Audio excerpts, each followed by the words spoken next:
The next query really is regarding a woman who is pregnant or is nursing, breastfeeding, nursing, rearing the children. Why are they exempted? According to the verse of the Quran in Surah Baqarah, chapter number 2, verse number 185, that if a person is ill and traveling, he can make up his prescribed periods of day of fasting later on. So most of the fuqahas, most of the scholars, they say that these women who are pregnant and breastfeeding, they come under the category of those who are ill. So therefore, if they want, they can abstain from fasting.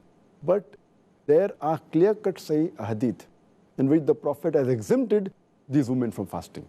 Mentioned in Sunan ibn Majah, hadith number 1667, that our beloved Prophet says, the obligation for a person to fast and part of the prayer has been lifted from a traveler. And the obligation for fasting has been lifted from a lady who's pregnant and who's breastfeeding.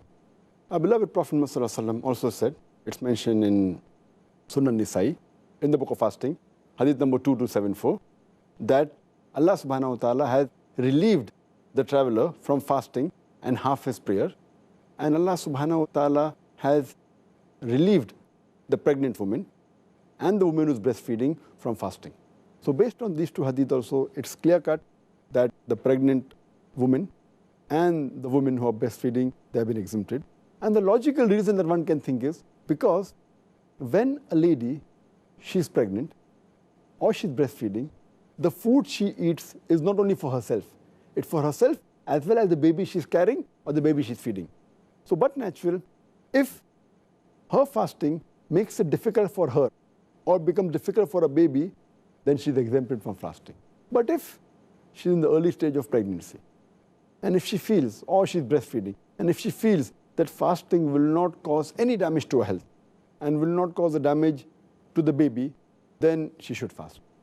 If she has a doubt, if she can do it with hardship, as long as there's no damage to herself, to her health, and the baby, she has the option to fast, not to fast. But if it's causing damage to her health or the baby, it becomes haram for her to fast.